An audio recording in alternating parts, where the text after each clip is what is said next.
Hi viewers, welcome to my channel. இன்னைக்கு நம்ம சேனல்ல நம்ம பார்க்க போற ரெசிபி மீன் பொளிச்சது. இது ஒரு மலபார் ரெசிபி. இது கேரளால ரொம்ப பிரபலம். இது வந்து சாதத்துக்கு ஒரு நல்ல சைட் டிஷ்.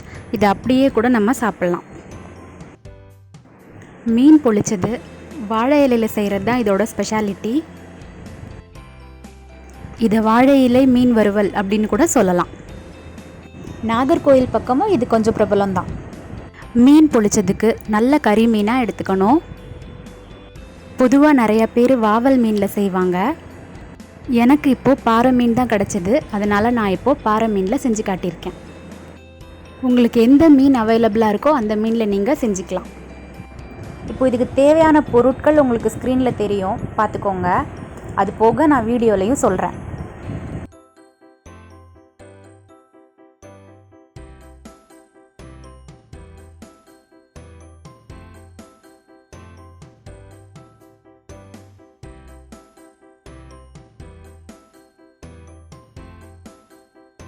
மீன் பொளிச்சதை பார்த்திங்கன்னா 3 ஸ்டெப்பாக பிரிச்சுக்கலாம். அதில் ஃபஸ்ட்டு ஸ்டெப் என்னென்னா, மீனை நல்லா வறுத்து எடுத்து வச்சுக்கணும். நம்ம எப்போவும் வீட்டில் மசாலா போட்டு மீன் வறுக்கிற மாதிரி தான் இருந்தாலும் நான் இந்த வீடியோவில் உங்களுக்கு நான் சொல்கிறேன். நான் சொல்கிற மெஷர்மெண்ட் ரேஷியோ பார்த்துக்கோங்க. ஆனால் நான் போடுறது வந்துட்டு டீஸ்பூன் அளவில் தான் போடுறேன். ஏன்னா நான் கம்மியாக செய்ய போகிறேன்.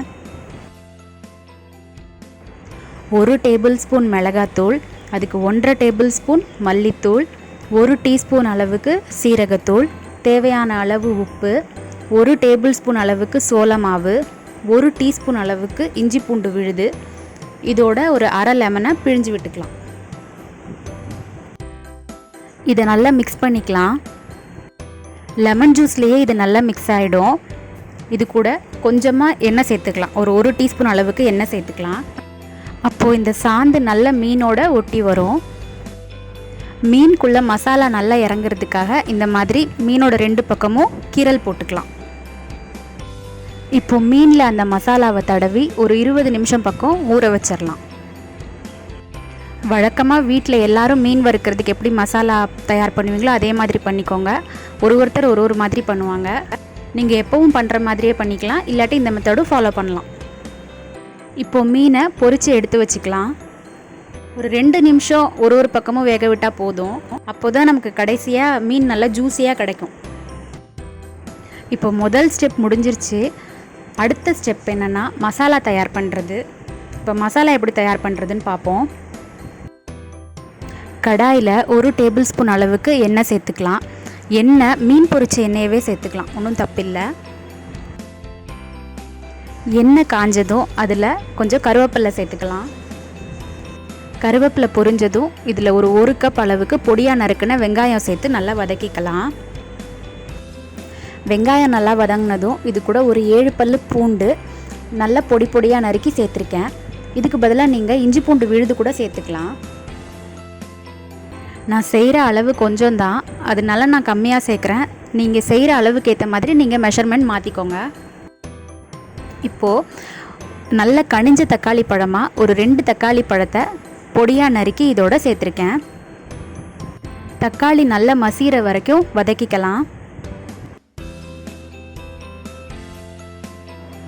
தக்காளி நல்லா மசிஞ்சிருச்சு.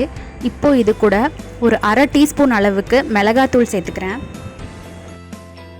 அரை டீஸ்பூன் மிளகாத்தூளுக்கு 1 டீஸ்பூன் அளவுக்கு மல்லித்தூள் சேர்த்துக்கிறேன். இதோட ஒரு அரை டீஸ்பூன் சீரகத்தூள் சேர்த்துக்கலாம்.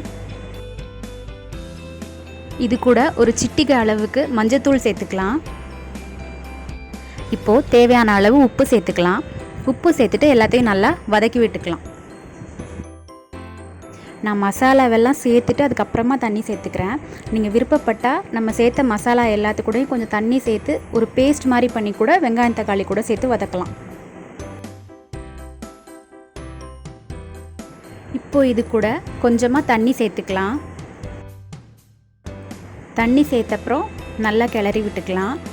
இந்த பச்சை வாசனை எல்லாம் போகிற வரைக்கும் ஒரு 3 நிமிஷம் பக்கம் நல்லா வேகட்டும். மூடி போட்டு வேக விடலாம். இப்படி இல்லாட்டி நான் சொன்ன மாதிரி நீங்கள் பேஸ்ட் ப்ரிப்பேர் பண்ணி கூட இது கூட சேர்த்து வதக்கலாம்.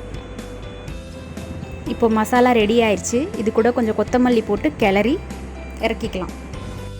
இப்போது ஃபைனல் ஸ்டேஜ் வந்தாச்சு. வாழை இலை எடுத்துக்கலாம். வாழை இலையில் நம்ம தயார் பண்ணி வச்ச மசாலாவை இது மாதிரி நல்லா ஸ்ப்ரெட் பண்ணி விட்டுக்கலாம். உங்களுக்கு வாழை இலை கிடைக்காட்டி அலுமினியம் ஃபாயில் கூட யூஸ் பண்ணலாம். இப்போ மசாலா தேவையான அளவு வச்சாச்சு. இப்போ இது மேலே நம்ம பொரித்த மீனை வச்சுக்கலாம். வச்சுட்டு அது மேலே இன்னும் கொஞ்சம் மசாலா தடவி மீன் நல்லா மூடுற அளவுக்கு மசாலா அப்ளை பண்ணிக்கலாம். நான் இலையை அப்படியே தான் யூஸ் பண்ணுறேன். நீங்கள் விருப்பப்பட்டால் இலையை கொஞ்சம் வாட்டிட்டு யூஸ் பண்ணலாம். அப்போ மடிக்கும்போது கிழியாது.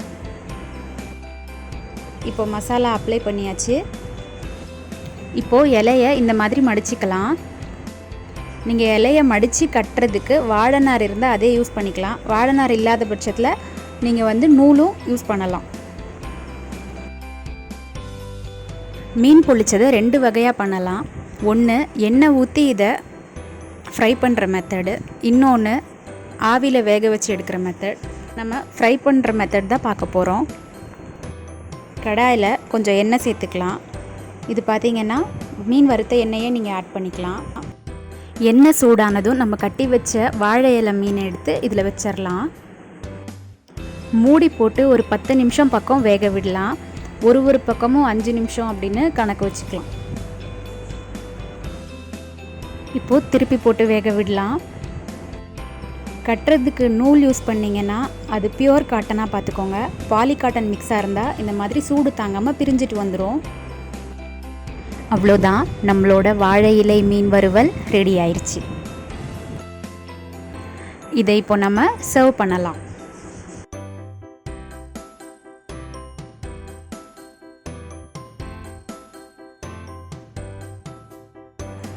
இந்த ரெசிபி உங்களுக்கு பிடிச்சிருக்கும்னு நினைக்கிறேன்.